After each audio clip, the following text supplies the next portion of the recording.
All right.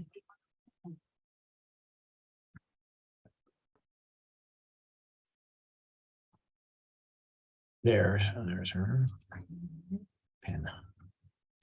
All right. Good morning, everybody. This is Jen Fucala with the Downtown Neighborhood Association. Hi. If you are, just a little housekeeping, if we can ask everybody to mute themselves. This is like a Zoom meeting. So we have Armando Morales from SizeUp here with us. He is the Director of Customer Success, and he'll be walking us through the portal. There will be an opportunity to take questions. And if you have questions along the way, just drop them in the chat so that we can either get to them as we go or at the end of the call. So if you're for some reason not muted, I'll kind of signal to mute. But I just want to make sure that everybody is in and able to hear at this point. It looks like one person's still loading, so we're just going to give it a moment and then we'll get started. Armando, I have given you screen sharing capability, just so you know. So if you want to go ahead and get set up on that. Awesome, thank you. And one quick note. So while I appreciate the introduction, I am not the director. But I appreciate that nonetheless. Okay, thank you. Let's see. All right. I am recording today as well. In the event that anyone wants to refer back to this, we will hold on to recording of this and share it on our website at some point beyond today. And just let me know when we're ready, Jennifer.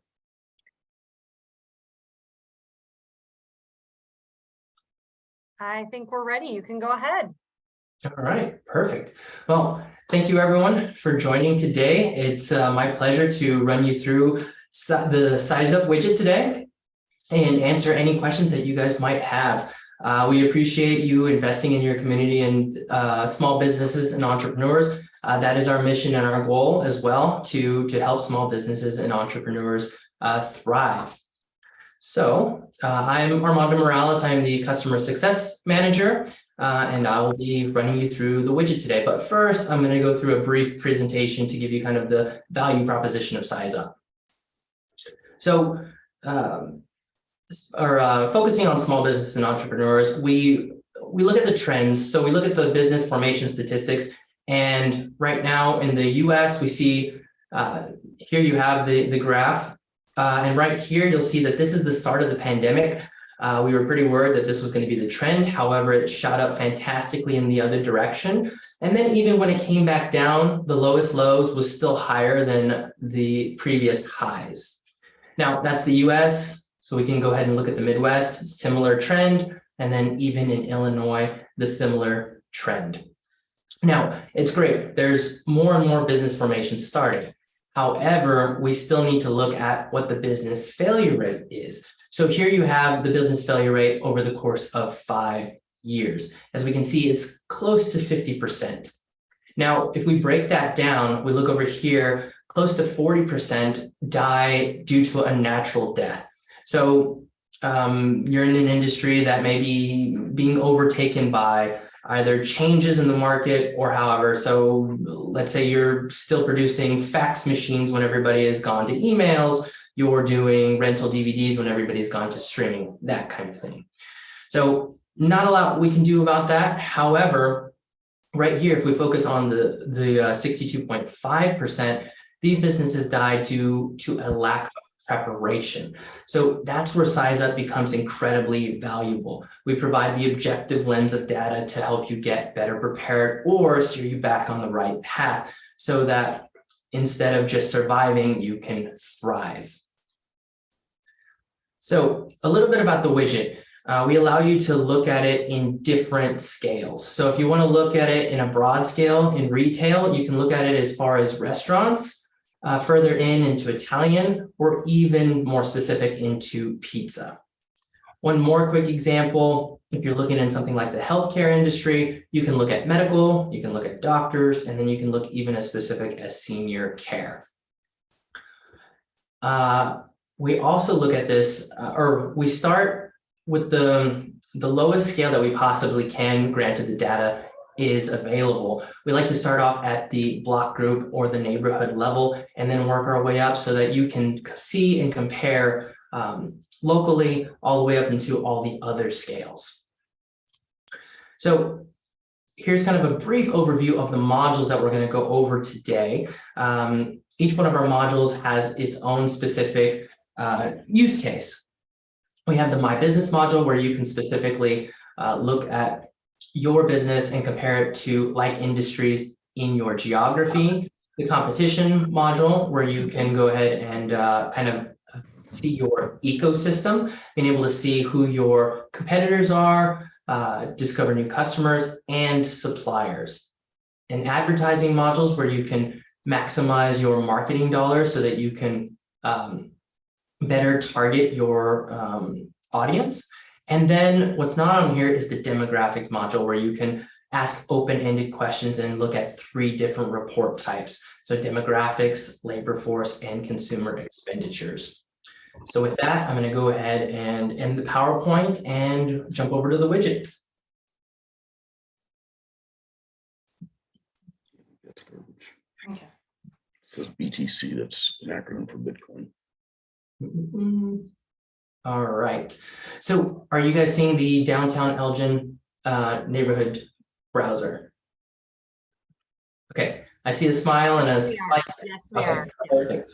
All right. So if you navigate here, you can find the SizeUp widget straight up here in a couple of different ways. So you can go over here and doing business and you can find SizeUpElgin over here, or you can look right here. There's still a little tidbit right here, learn more about SizeUp. So we click on that and then it'll take you to this website. You can get more information and then you can go ahead and launch the tool right there. And it loads up right in the browser. You don't have to download anything. And we made this simple to use. So we don't ask for any NAICS or SIC codes because we want to speak the same language as small business and entrepreneurs do. So go ahead and jump straight into it. I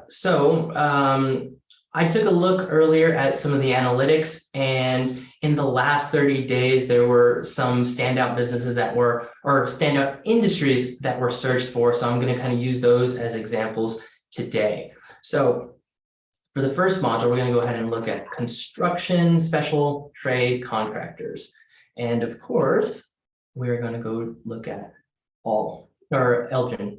Now we'll click next. And here we have the 4 modules. Now each one has its own specific purpose, and we'll go through each and every one of them. So right now we're going to start with the My Business module where you'll be able to compare your industry to like industries in Elgin. So does anybody want to take a guess at what the annual revenue of a special trade contractor is in Elgin? A special trade contractor, let's say $200,000. $200,000. So that pause right there, so is exactly what a lot of small businesses and entrepreneurs who are just starting kind of go through. They're not completely sure what it actually is going to be. So like, let's say you discovered how to make your grandma's marinara sauce and you want to start an Italian restaurant, but you're not really sure what they make. Here is where SizeUp is so powerful. It provides you it illuminates what these key performance indicators are. And we'll go through a bunch of these key performance indicators. So revenue, we guessed 200,000. And it looks like we are setting our sights a little bit low for ourselves in this particular case. So it looks like it's closer to 1.376, 130. Now that's at the city level. We can look at the counties. We can look at the metro, state, and even the national scale. And even more specifically on the right over here, we have a heat map, which breaks it down by zip code. So we can see where there's the variation as well. So we can see where we're making a little bit less and then areas that are making a little bit more. Now, if we want to compare further, like we see over here, we can zoom out on the map and then we can go ahead and look at more zip codes. And then we can even go further out and see it by county. Not just county, but then we go out even further and we can compare it state by state as well. So now moving on to some of the other ones, the other benchmarks, we got years started. So if we look at this, we can see the trends of these businesses that have opened in a given year at each of the scales. Now, if we're not interested in a certain scale, we can go ahead and click that off easily, and then we can compare that way. So here we can see the trend. Generally, if the trend is going up, that's a good sign for this business in this industry. And if it's going the opposite direction, generally it's a negative sign. So back to the example, if we're looking to do fax machines or rental DVDs, that kind of thing, you might see it go in the opposite direction. Salary and employees, or number of employees, these are the biggest overheads for small businesses getting started. So it's important to get these right. So looking at the salary, we can kind of see what the aggregated average is. So I'm going to go ahead and guess about 50,000. Now we can go ahead and see that if I'm thinking that I'm going to pay an aggregated average for the special trade contractors of 50,000, I might be setting my sights, I might be in for a bit of a surprise. However, looking at this, we can also see where there is variations. So moving on, same thing with employees. I'm going to guess something a little bit smaller, 5. And it looks like I might need a little bit more to get started, unless depending on where I am. So again, being able to see the heat map gives a little bit more specificity in our case. So here, the next benchmark is cost effectiveness. This one here is a reflection of the previous inputs that we did. So based on the annual revenue that we input, the amount that we're paying our employees, and the amount of employees that we have. So it looks like I am doing below average because, well, on our revenue, we are making way, way less than the average. While we are employing less and paying less, our revenue is much, much smaller. So hence why we are making below average in this particular case. So, but now that we've got an idea of what we can really expect, we can go back and kind of adjust our numbers and plan accordingly. We also like to kind of show you the data in multiple different ways so that you can get different perspectives. Here we have revenue per capita, or the quality of those dollars spent in a zip code or at the different scales over here. And then also total revenue by zip code. So the very first benchmark was the average annual revenue. Here we've got the total revenue. So we've combined all the contractors here, and then that's how much they make as a total in a given zip code. Moving on to the local retention rate. So this is the amount of workers that are retained in this given industry. So you can kind of gauge how much, what the turnover rate is. And over here, it looks like the majority of employees in this industry are going to stay. So if you lose, let's say you do hire about 10 employees, you lose about 1, you can kind of say, oh, okay, it's not too big of a deal. It's the industry standard. If we start to lose 3 or 4, it's a cause for concern at that point, looking at the objective lens of data. And then the last 2 here, we have healthcare cost and workers' comp. These have typically been opaque to small businesses in the past. And over here, now you can go ahead and get illuminated to these. So once we've entered all of these, we can go ahead and click this summary view button, and then we can get a health dashboard of all of the inputs that we entered. And we can kind of see where we stand. Now we can go ahead and click this PDF button, and then it will generate a report of all the inputs that we just entered. So if you're a person that likes to have that physical copy in front of you, you can do that and evaluate that offline. You can share it in a meeting, however you want, and you'll be able to kind of go through all of the data and all of the research there. So you can put it potentially as part of your business plan. You can use it as part of a loan application. There's a number of ways that you can use this health dashboard. So that was the My Business module, being able to compare your business to like industries in your geography. So I'm going to pause for questions in a bit, but before I do want to point out that in each one of these modules that we're going to cover, there is an I button right here. If you click on it, it will bring down a 1 minute or less video that will walk you through kind of exactly what I just did and explain how to use it and what the module is about. So I'm going to go ahead and pause here if you have any questions on the My Business module. I'll just kind of interject here a little bit. You know, if you're, as Armando showed how you can pull the report, export it to a PDF.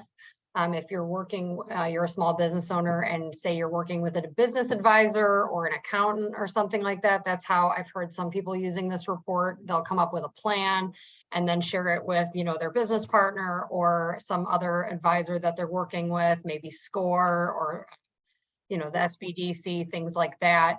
And you'll get a really nice professional looking report. I also appreciate the little I button to showing that, Armando, because that is something that I was not aware of. So that's a great tool.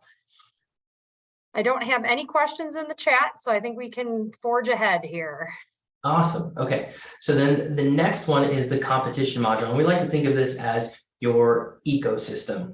So being able to see there's three important tabs here. You've got competitors, you've got customers, and suppliers. So just to mix this up a little bit, we're going to go ahead and jump into another one of the top 10 this month, website design services. So right here, you can see once we entered that, the map populated with a bunch of dots.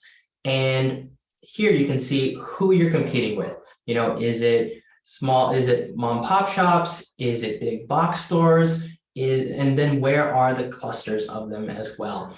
I imagine in website design services, maybe it doesn't matter as much considering it's in the digital realm. However, it does seem like there is a cluster of them over here. And there is quite a bit going on over here. Another important thing that I'd like to point out is each one of these are clickable and you can get information on them. So address, phone number, website, how long they've been in business. And then if they have social media, that will pop up there and you can go ahead and click on that and then do further research, kind of see what the competition is doing and what you might need to do to compete.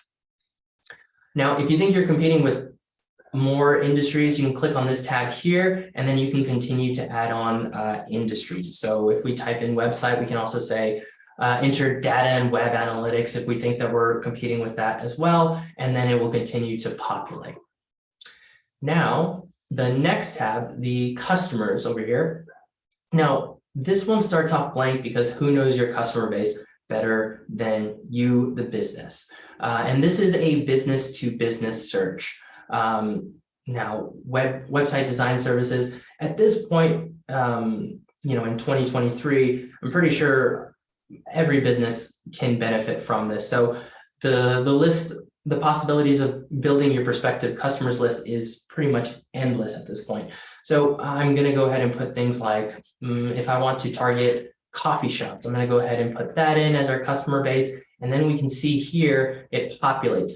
Now, I imagine Dunkin' Donuts and Starbucks probably already have their own website services, so that might not be beneficial to us. So we can go ahead and stack on more and more industries.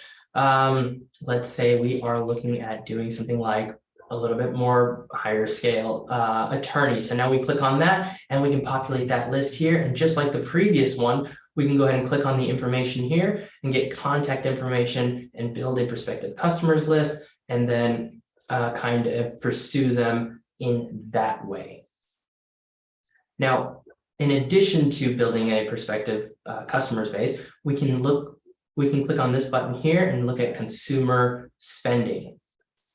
So if we were looking at that coffee example, for instance, for some reason, if there was, say I'm not in the website design services, so I wouldn't know exactly what to target, but let's say we're going with the direction of coffee as our customer base, and we wanted to see where our consumers were spending money on that, we would explore here, food and beverage, and then looks like food away from home. And then we would get this heat map that forms over here at the block group level. And then we would be able to see by total and by average how much consumer expenditures were being done at a block group level on top of our prospective customers list or competitors or suppliers, whichever tab we have open at the time. So just while I'm going to move on to the suppliers list, I'm going to go ahead and close this out just so the map is not so cluttered. Now, the last tab over here, the suppliers tab, you'll be able to look for discover new suppliers. So as a website design services, I know that the majority of my stuff is going to be online, of course. However, I do need things like probably computers, right? So I'm going to look at computer and software stores general. I am also, maybe I am in need of office supplies because I do have a physical space. So I'm going to go ahead and type in office supply stores, and then we see how our suppliers list populates right here. And just like the previous two tabs, we have all the information right here: social media, website, address, and phone number. And just like the previous module, we click on the PDF button and we can generate a report of all of the inputs that we just entered. So that was, in a nutshell, the competition module, an ecosystem, your business ecosystem, being able to find out who and where your competitors are, build a prospective customers list, and discover new suppliers. Let me go ahead and pause right there. I think I saw something pop up in the chat.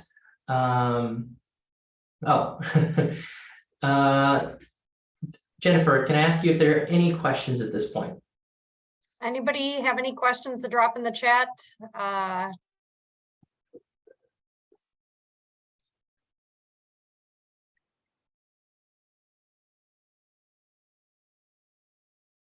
So you're muted, Jennifer, but I think you're saying no. I'm not seeing anything at the moment, so Okay. I think that we can forge ahead. But if anybody has a question, just start dropping those in the chat and we'll circle back. Oh, wait, here's a question. How often do you update the data sets? Yes. So depending on which part of the tool, so we've got multiple parts of the widget. As you can see, we have 4 modules. It depends on where the data is coming from and our data vendors. So some of the firmographic data that we saw in my business module is being updated every 3 months. Certain things like in the demographics will be updated about every 6 months to a year. So it just depends where we are in the widget itself. I hope that's helpful. You're muted again, Yes, Jennifer. that Okay. is very helpful. And I know that when we had the initial conversations about the tool, there was an outline of, all the different data sources, and they're kind of on a 3-month, 6-month, or 12-month basis, coming from about 100 different public and private data sources, just to give you an overview, Melissa. One of the questions that's coming forward right now, we are looking and we cannot find our business on the search, not listed. Can you please put the name of your business in the chat and what type of business it is?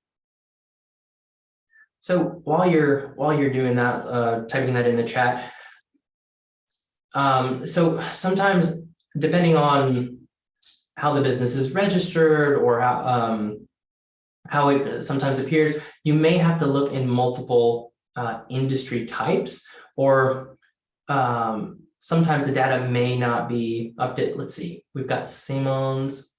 Madison Funeral Home. All right, so funeral homes, oops. Let's see, prearranged funeral plans. So we've got a couple of things that pop up over here.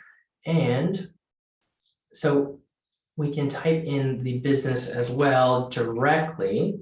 So are one of these it? No? Okay. I see head shaking. No. Even Madison. Nope. Okay. So what we can do here, and sometimes this does occur. Right now, I think we are up to about 16 million data points that's being processed every single month for these. So apologies if yours doesn't get found right now.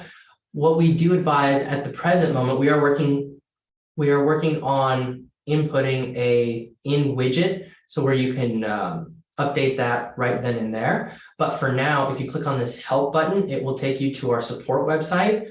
And then, so let's see, if you go ahead and submit a request right here, you can go ahead and type that in. We'll get that and we'll be able to update that for you.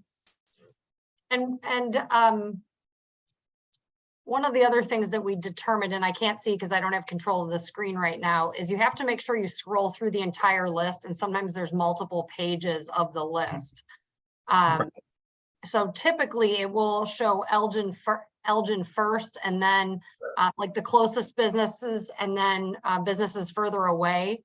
But you know, that's just one other place to look. That is correct. Yeah. All right.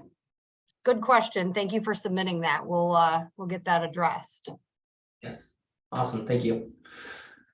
All right. So moving on to the third module, the advertising module. So we know that small businesses don't have the same marketing and advertising budget that big businesses do. So they really have to be more strategic about where they advertise.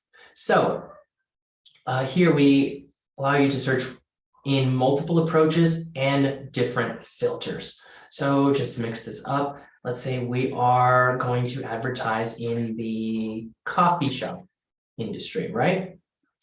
We have multiple approaches. Let's say we are, I don't know, a small coffee roaster, or we are doing something adjacent where we want to advertise in coffee shops. Maybe our audience is something like college students who typically frequent coffee shops. We can look at things like total annual revenue, revenue per capita, underserved markets, average revenue, total employees, and household income.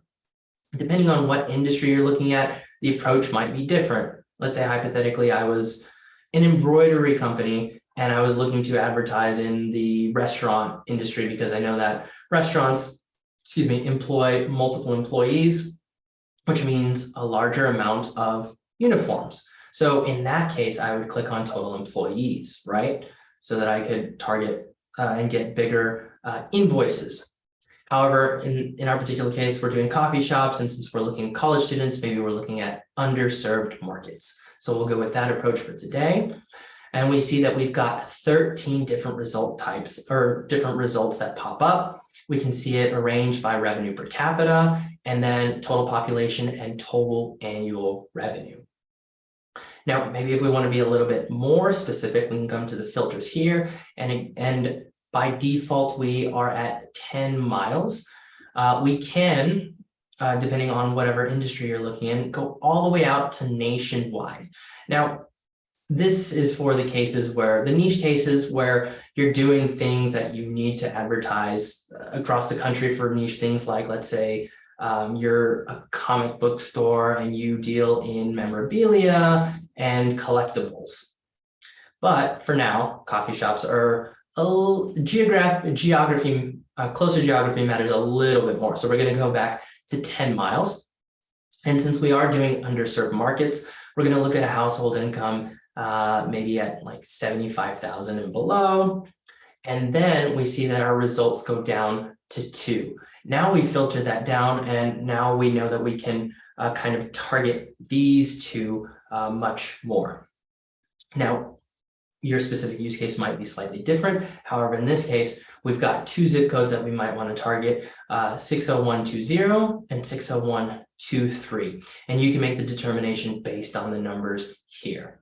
So we've directed you on where to advertise, but not how to advertise. So depending on what you think is best, you can go with advertising on Facebook and targeting by zip code or specific area, Instagram, or if you prefer the physical realm, you can look at billboards, bus stops, door-to-door flyers, that kind of thing. So that was the advertising module, being able to optimize your advertising and marketing dollars based on 6 different approaches and multiple filters. I think there. Right, let's pause here for just a minute because I have a couple questions. Gary, can I ask you to unmute and describe your question verbally?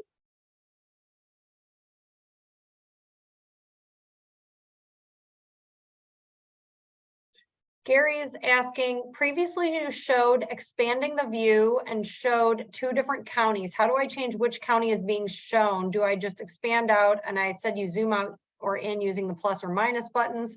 So once you click into the county you want, it just auto populates with the county information from that county, city, etc.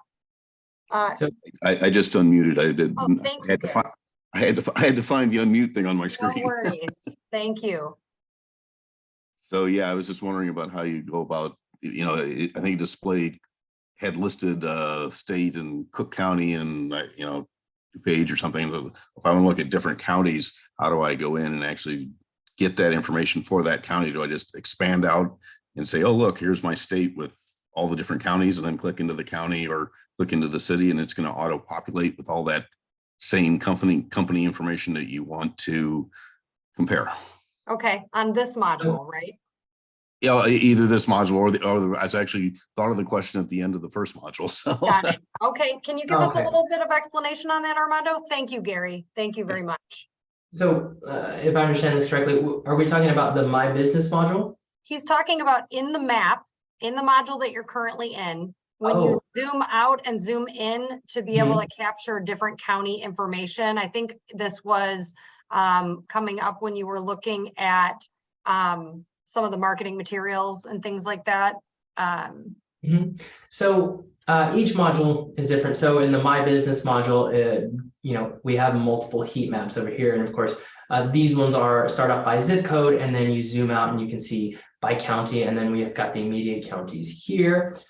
In the competition module, the heat maps, yes, if you do that on consumer expenditures and you populate that there with whichever category you're in, it will start at the block group level. You zoom out and then you'll be able to see it by zip code and then by county as well. Once you zoom out, now in the advertising module, we do it by zip code. So there's not a heat map in this particular one. So each module has a different kind of target area and way of doing it.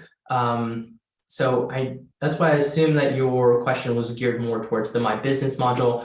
Originally it was actually, I thought of it as you were ending the My Business module. That's when I thought of the question, but then by the time I found out where the comment box was, No worries. No problem. Okay. All right. And then we had another question. Stephanie DeChambeau. Stephanie DeChambeau. I missed the first 10 minutes. I've entered a couple different businesses in Elgin into the search area, and it just keeps saying size up loading. Stephanie, are you on the first page or like the opening page of the portal, or are you in one of the modules?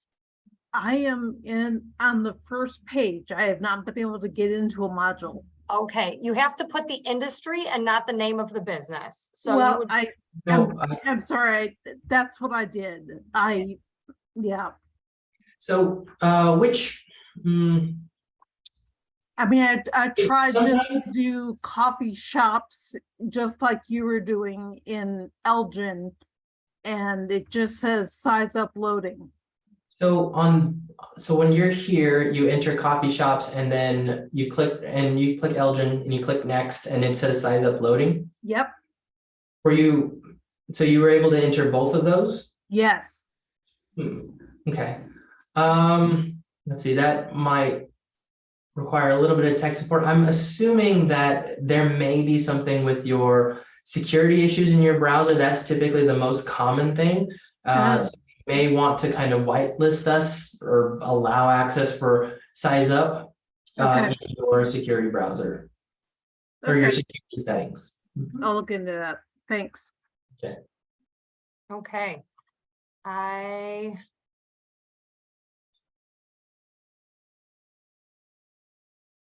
I think that's the only question that we have right now.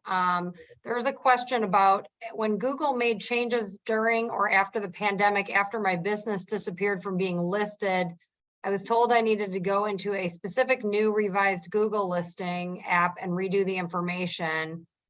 So they're asking, basically this question is asking if the business information is populated by Google, or is it populated by a different data source?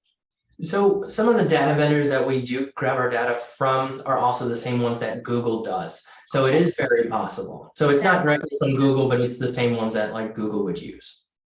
That makes sense. And hopefully that helps clarify your question, Beverly. And yeah, let's, I think that's the last question at the moment. Let's keep moving on to the next section. All right. So the last of the 4 modules is the demographics module. Now, it's a very, very powerful module. Here you can ask open-ended questions and get the answers.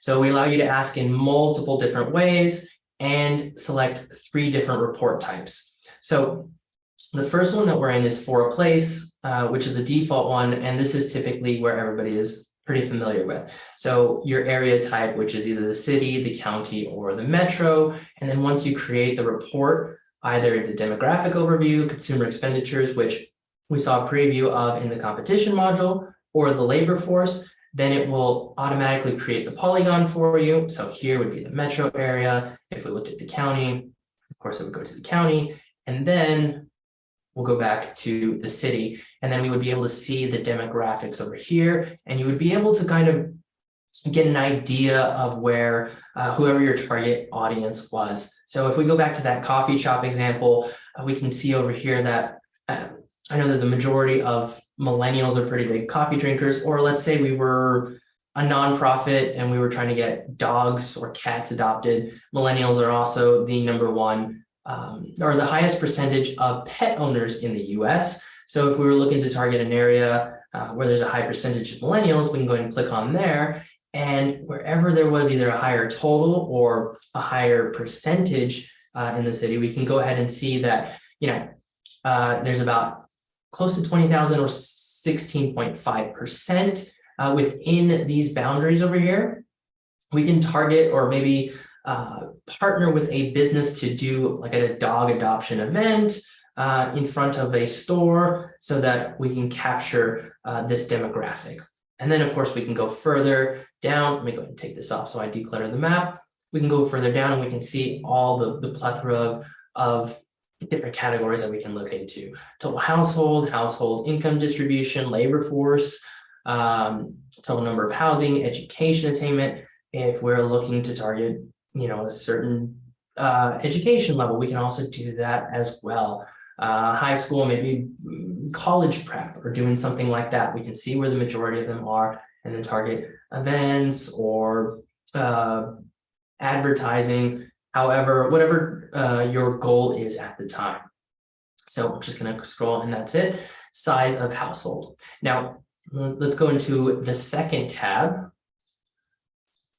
So if you have a specific area in mind, like you want to maybe stay around maybe a Town Elgin, let's body say. of water, or maybe stay around a specific highway because you want to be super accessible, or maybe you want to exclude an area because it's, you know, it's been under construction for a decade or something like that. You can go ahead and create that.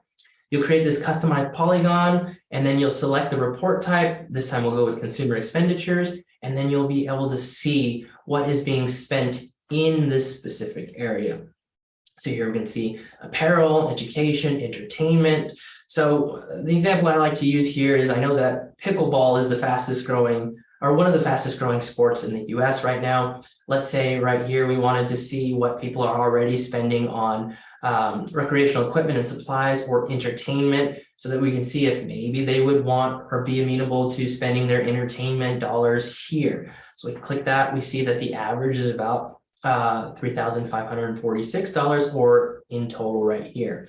And then we can go ahead and zoom in again, see where the higher concentrations of the average or the total are. And these are annual averages, folks. Annual average by household and annual total. So this will change and fluctuate a little bit as the data is updated. But I know we have some other agencies on the call today, so I just want to clarify where I can here. Yes, thank you for that, Jennifer. And one of the new exciting features that we are working on, you'll see this sign in button here. What you'll do is in the near future, hopefully by Q2, Q3, you'll be able to sign in and it will save your information and it will give you push notifications. So when the data is updated, it'll send you a push notification. You'll know that you can go here and you can see the updated information. So last but not least, moving on to the final way that you can search is around an address. Now, this one's my favorite because it puts your business at the center of the world, basically. So let me go ahead and, you know what, I'll just ask for it. Jennifer, what is your work address? Okay, and I just want to say I use this all the time, especially for new clients who are interested in understanding, maybe they're looking at a building downtown, they're interested in understanding what the market around that building or business looks like. And sometimes you might be working with a client who's outside of the area. So our address is 31 South Grove in Elgin. Yep, South Grove Avenue. And then I would suggest a 2-mile radius to start with. Okay. This is my favorite report here.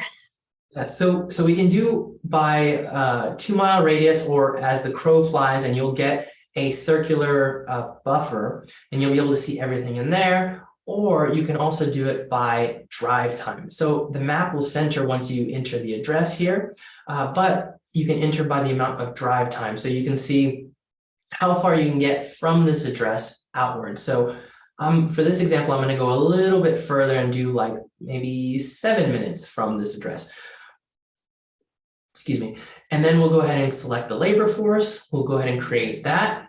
And then you'll get a customized polygon of how far you can get from this address.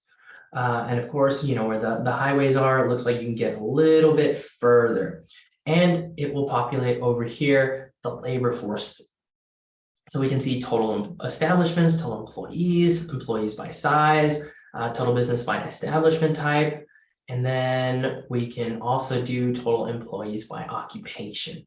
Let's say I was looking to see where there was a high concentration of food preparation and serving, or those that have this particular skill. I can go ahead and toggle this on, and then I can see where maybe I might find my next employees where the higher concentration of these are. And then we can see that, of course, by total or by percentage. And then if we scroll down, we can see more total employees by a major SIC. Now, we don't ask for the SIC codes. However, we do provide some of these as part of the labor force. Total employees by establishment type, and then we can see all of that there: government, professional service, membership organizations, museums and zoos, and then generate any of the 3 reports in any of the different ways that you prefer to search for them. So that was the demographics module, being able to get information about who lives and works in the area and what they are spending their money on. And then you can search for it in 3 different ways: around a specific address, your own specific polygon, or by the traditional methods, city, county, or metro area. Do we have any questions about the demographics tool? So speaking a little bit more as an agency, representing downtown Elgin, we have some folks from Main Street, Illinois on the call, and from other towns, as well as business owners in our community.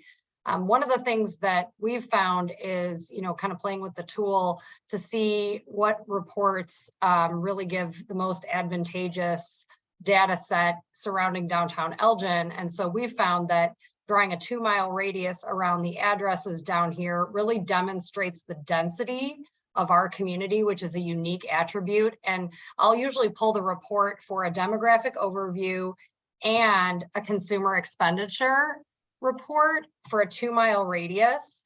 And that will show really great high-level overview of the spending power within a very short driving or even walkable distance range based on the density of our community around downtown Elgin. So that's been something that's been really helpful for us here at the office as we're working with new clients, or we're sending this we can export those reports to a PDF and email them out, and then invite anybody that wants to kind of get on the tool and use it themselves and pull their own data and information beyond that.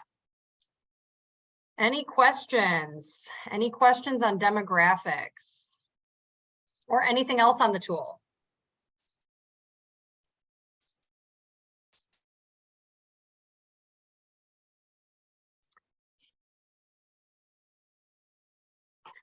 I know that today there was a lot of information. So it can be kind of like drinking through a fire hose. So if you come up with any questions afterwards, because I know it's one of those things where, oh, I should have thought of that. Go ahead and email Jennifer. I hope that's okay. And then she can relay the questions and I would be happy to get back to you all. Great. That's great.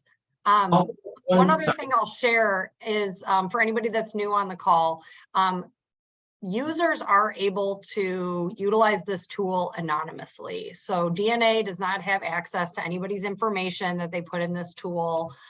We do have access to an analytics portal, like a back of house view of this that will show, how many searches are being done or what, how many different visits there are to the tool overall, but we can't see who those individuals are. And, we don't have any detailed specific or financial information that's being put into this. So you can use this completely anonymously, but we do know a little bit of information about how frequently it's being used, how much it's being used or how many searches are being done, and what type of industries are being put in there and searched.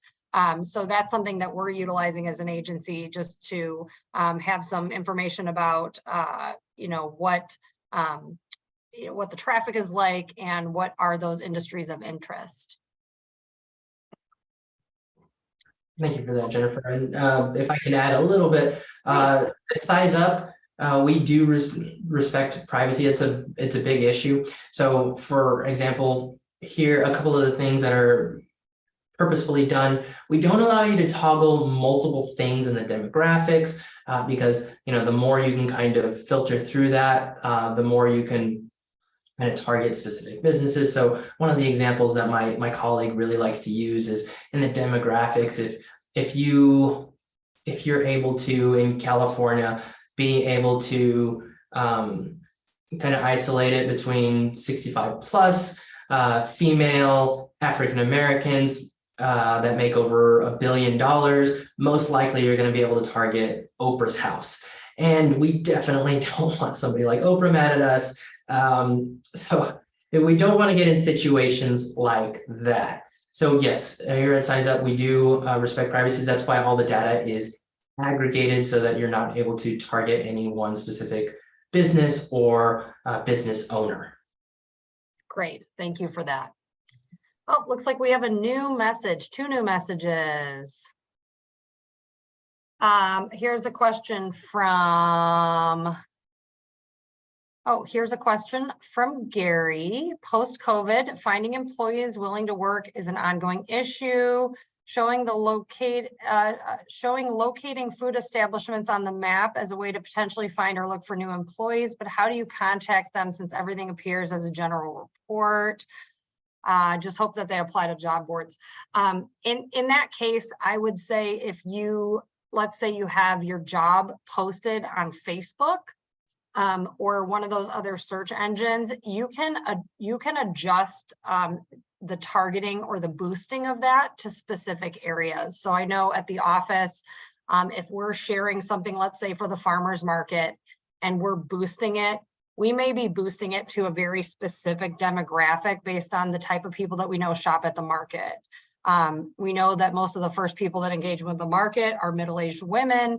So we may do boosting based on, based on that audience, depending on what the message is. So with a job, you would want to tailor that boosting to target those employees. You can't look these people up directly through the tool. You can just target areas and try to dial that in as specifically as you can. Also, if you were going to do a mailer or something like that, you could target like a specific neighborhood in that way. Anything else to add to that, Armando? No, you did an incredible job. I mean, I was basically going to go back to the advertising tool and say, yes, we show you where, but not exactly how you can do. There's multiple ways you can absolutely do it. You can, I mean, you did the digital way. I mean, if you want to do flyers in the area, you can do that as well. Yeah. So, and then Jim's question, as an agency, do you cover all the costs for the community users? Do all the businesses have access if they want? Yes, this is something that we pay for as an agency. We utilize money from our purchase of service agreement with the city to cover this and offer this as a business support service. And this is something that, you know, obviously our service area is downtown Elgin. We are focusing a lot of our programming on downtown businesses or businesses that want to be here. But this tool is built to cover the entire community, because a business in downtown Elgin is not just going to be doing business with people in downtown Elgin. So it's built for the entire community, and really anybody that wants to do business in Elgin or is doing business in Elgin can utilize this to their benefit. I hope that answers your question, Jim. Any other questions?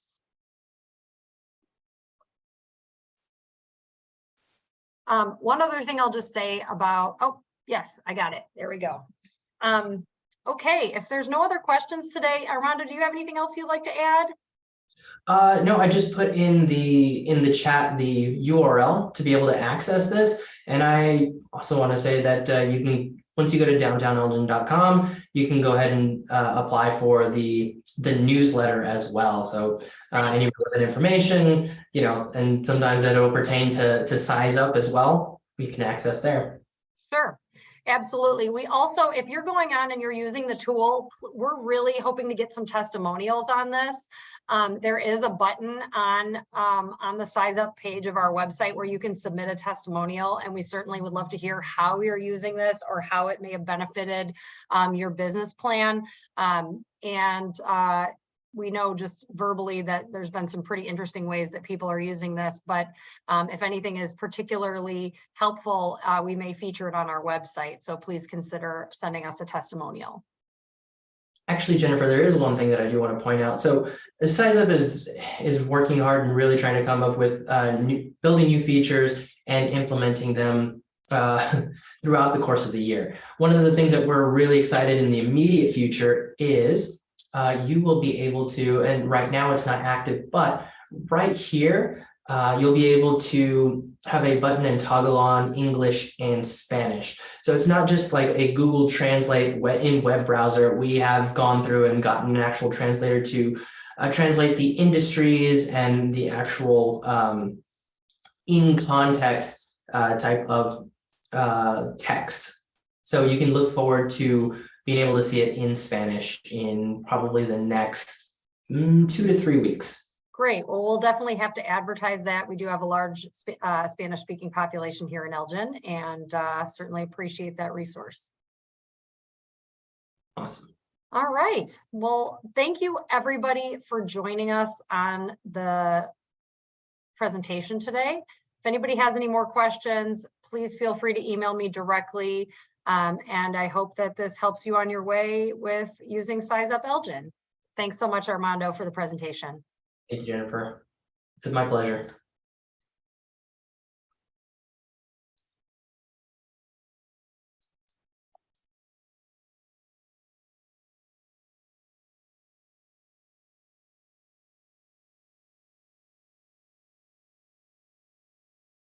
Jennifer, you are you're a scream. I love you. I can't hear you. We'll follow up on that issue, Dan. Thanks so much. No, I wasn't sure because we're sitting here where like Jennifer's like sitting at the other computer and going, we're not showing up. The funeral home that shall be not named shows up, but you know. We'll work on it. We'll work on that. Thank you.